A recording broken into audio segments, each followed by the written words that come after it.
água, Senhor. Pode ir.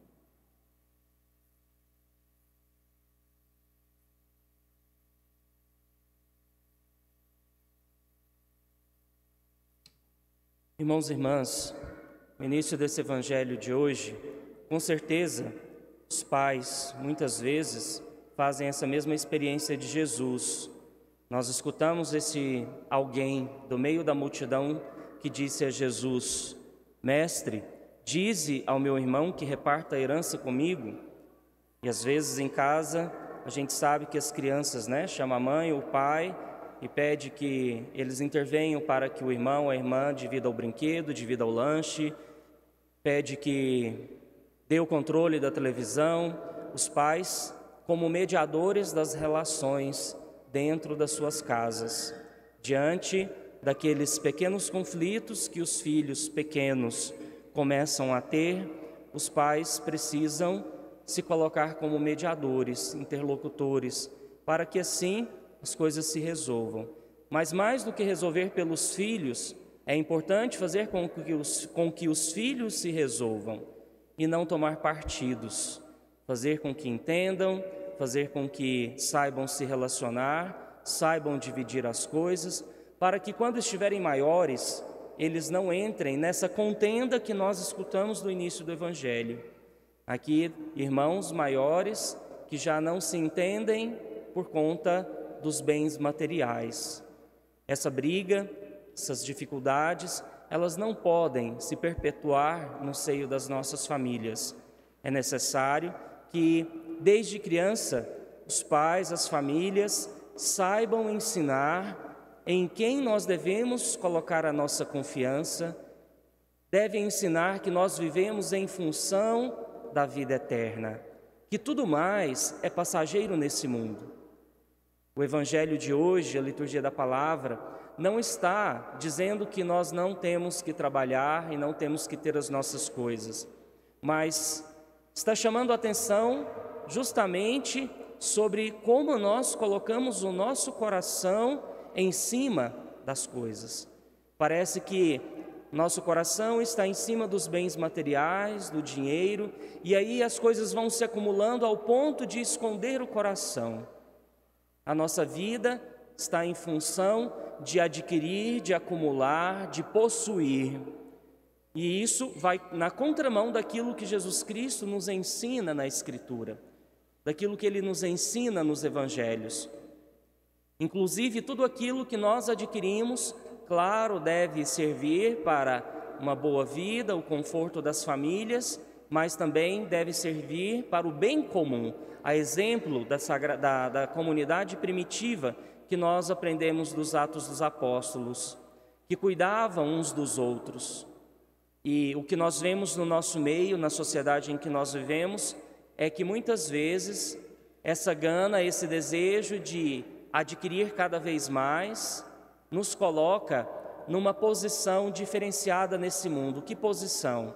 Uma posição daqueles que não são dignos da condição de filhos de Deus, porque se colocam como maiores, superiores, melhores do que os outros, tratam as pessoas com indiferença, com inferioridade, e aquilo que São Paulo nos ensina no final da carta aos Colossenses é algo que deve permear a nossa busca pela santidade, a nossa busca de perseguirmos cada vez mais a Jesus Cristo no seu caminho. Aí não se faz distinção entre grego e judeu, circunciso e incircunciso, inculto, selvagem, escravo e livre, mas Cristo é tudo em todos. Cristo que nos coloca num pé de igualdade diante de Deus. Qual é esse pé de igualdade? É justamente a condição de filhos e filhas de Deus. E nós precisamos redescobrir essa dignidade que nós portamos em nós e que muitas vezes está sufocada porque nós estamos empreendendo tantas lutas, tantos esforços por aquilo que não vem de Deus, por aquilo que é passageiro. Aquilo que Jesus Cristo conta na parábola de hoje, uma parábola conhecida de todos nós, é interessante porque quando nós gastamos a nossa vida em vista daquilo que não vai garantir a vida, o Senhor expressa a mesma coisa para nós: louco, insensato, hoje mesmo, nesta noite, te pedirão as contas da sua vida. Vamos pensar, irmãos e irmãs, se hoje, neste dia, o Senhor chama algum de nós, estamos prontos? Estamos prontos para prestar contas a Deus? Nós precisamos pensar nisso. Se nós vivemos em função da vida eterna e queremos conquistar esta vida, então precisamos vivenciar muito bem a vida aqui nesta terra. E é necessário que nós possamos constantemente fazer o nosso exame de consciência, uma autoavaliação que nos coloque diante de Deus, reconhecendo como nós estamos vivendo hoje. Estamos prontos? É importante que todos nós possamos fazer essa reflexão, porque como o profeta Joel nos ensina, o tempo favorável, o tempo oportuno é agora. Nós não podemos deixar para amanhã a busca de uma conversão sincera, a busca de uma mudança de vida que nos coloca prontos diante de Deus. Na última sexta-feira nós celebramos um ano de falecimento do Dom Dilma. E tem um vídeo que circula aí na internet, que mostra alguns momentos da vida dele, uma montagem, com uma fala dele de fundo, onde ele fala que ele não tem medo da morte, não tem medo de morrer. Esse é o espírito que nós devemos ter nesta vida, estarmos prontos, porque temos a certeza de que estamos nos esforçando para vivenciar aquilo que Jesus Cristo nos apresenta como um caminho de vida e salvação. O Evangelho é o projeto de vida de todo cristão católico, e nós não podemos negligenciar a vivência disso. Claro que nós não estamos aqui fazendo um radicalismo, um extremismo, no sentido de que tem que ser a ferro e fogo da maneira como está escrito.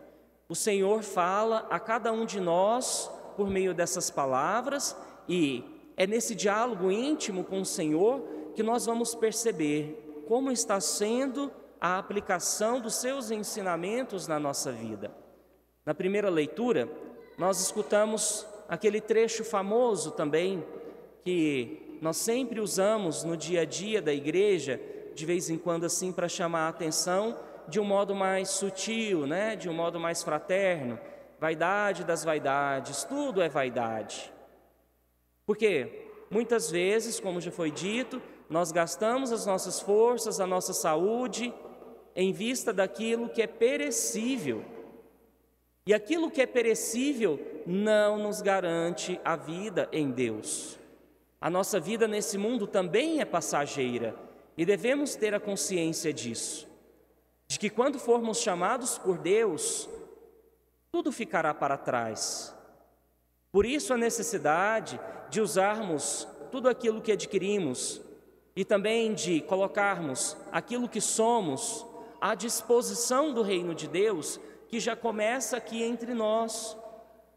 E nós podemos fazer isso de um modo muito prático e pedagógico, como Jesus nos ensina no Evangelho de hoje, começando com as nossas crianças, ensinando o dom da partilha, do acolhimento, da fraternidade, da paciência, ensinando que o tempo de um e de outro é diferente, que não somos iguais nesse mundo, mas somos iguais diante de Deus. E diante de Deus temos os mesmos direitos, os mesmos deveres. Um exemplo prático que nós podemos aprender na nossa missa das crianças. Esse pãozinho que nós apresentamos aqui, que as crianças trazem na hora do ofertório, tem que ter um sentido. Que nós precisamos ensinar que não é o corpo de Cristo, e por isso ele não pode ser distribuído na hora da comunhão para as crianças. Se a gente pegar esse pãozinho que é trazido aqui da padaria e as nossas hóstias, o que é mais gostoso para a criança? É lógico que é o pãozinho, moreninho, robusto, tem um gosto, Já a hóstia não, uma aparência simples, fininha, sem gosto, farinha e água. Mas qual o sentido de tudo isso que nós devemos aprender na missa das crianças, diante da proposta do pãozinho? É o dom da partilha, a comunidade que partilha, a comunidade que se reúne, seja na partilha da vida de Cristo, mas também do dever de partilhar nas nossas casas. Toda terça-feira nós temos aqui na Igreja Santana a devoção a Santo Antônio e temos o pãozinho também. E o que deveríamos aprender é que, ao pegar esse pão, nós nos comprometemos com a partilha com os nossos irmãos e irmãs. Nós rezamos pedindo que o Senhor ajude também aqueles necessitados. E essa ajuda aos necessitados, ela parte de nós, daqueles que têm a consciência de que alguns têm menos do que nós que estamos aqui. Então, irmãos e irmãs, não podemos consistir a nossa vida em buscar aquilo que não nos coloca diante de Deus e perceber se estas coisas, se esse esforço, se os bens, se o dinheiro, se as nossas posses estão criando uma blindagem na nossa relação com Deus, nos impedindo de acessar a Deus. Deve ser uma medida para nós. O Evangelho sempre é medida para todos nós. E aí, o autor sagrado, no livro do Eclesiástico, ainda nos diz: que resta ao homem de todos os trabalhos e preocupações que o desgastam debaixo do sol. Associando esse trecho do livro do Eclesiástico a aquilo que é o dilema desses dois irmãos no início do Evangelho, nós vemos muitas vezes famílias se desfazerem por conta de brigas de herança, por conta de bens materiais. Então comecem agora a ensinar os seus filhos a reconhecerem que eles são iguais diante de vocês, a reconhecerem as diferenças entre eles e a necessidade da unidade, a necessidade da fraternidade. A igreja hoje, na nossa diocese, celebra o Jubileu das Famílias, para trazer ao centro essa reflexão de fortalecermos os nossos vínculos familiares. Família cristã, família católica, não pode dar um contra-testemunho no mundo. É necessário que nós possamos vivenciar família segundo, de acordo com os princípios de Jesus Cristo, com as suas virtudes, com os seus valores que nós aprendemos do Evangelho. Então façam uma avaliação de como tem sido a sua vida familiar. Há diálogo, há perdão, há compreensão, há acolhida, porque é por meio dessas coisas que nós fortalecemos os nossos vínculos, os nossos laços. E ainda trazer a reflexão nesse mês vocacional de que a família é o celeiro das vocações. Sem as famílias, a igreja morre no sentido de que não há mais vocações. As famílias geram as vocações sacerdotais, os ministros ordenados, como nós temos na nossa paróquia, diáconos, sacerdotes, os nossos bispos, mas também pensar nos novos casamentos, matrimônios que nós vamos celebrar na próxima semana, essa vocação à família, os consagrados e consagradas, aqueles que assumem o serviço dentro da nossa igreja. De tudo isso depende as famílias. Nesse final de semana nós celebramos a vocação ao ministério ordenado. Como eu disse, os diáconos, os padres, os bispos. É preciso que as famílias apresentem a vocação ministerial, sacerdotal, como uma possibilidade de vida. Porque senão, daqui a pouco, nós não teremos mais ministros ordenados para celebrarmos o santo sacrifício do Senhor para nós. Nós já começamos a sentir nas nossas igrejas a falta de sacerdotes. Se nós perguntarmos aqui para os mais novos, para os que ainda talvez estão estudando, para as crianças, quem quer ser padre? Não, Frei, não quero isso não. E às vezes aqueles que manifestam ainda encontram tantos obstáculos com seus pais, é como se tivesse perdido um filho. É como se tivesse perdido um filho, pronto, acabou. Vai para a igreja. Que bom que vai para a igreja. A igreja necessita. Mas é melhor na casa do vizinho, na minha casa não.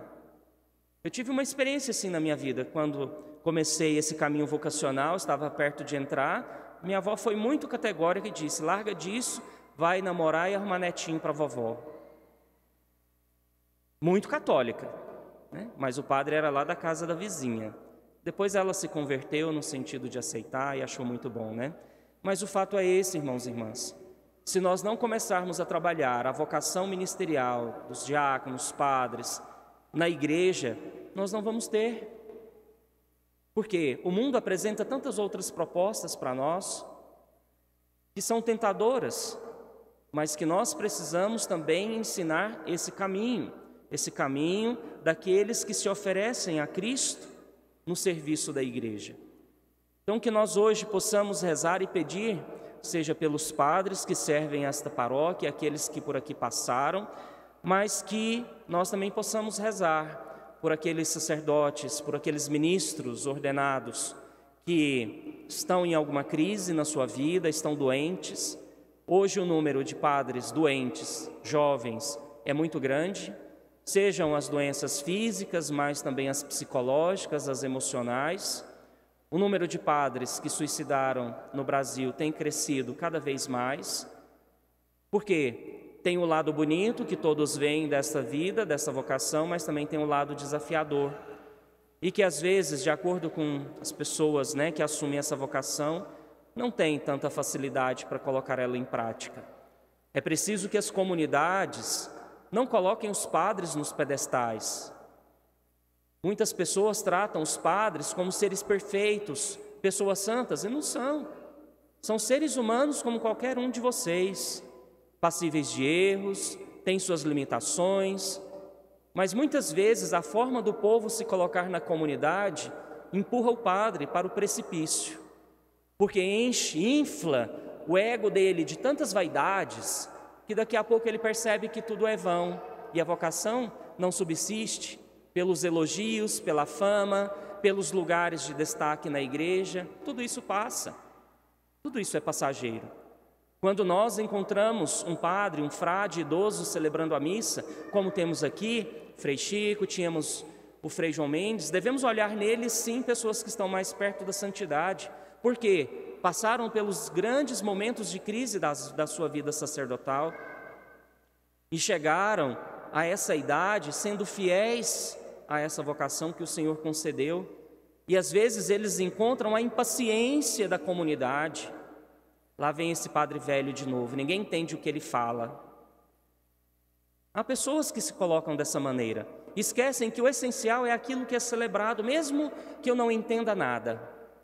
Mesmo que eu não entenda nada, é aquilo que nós estamos celebrando aqui.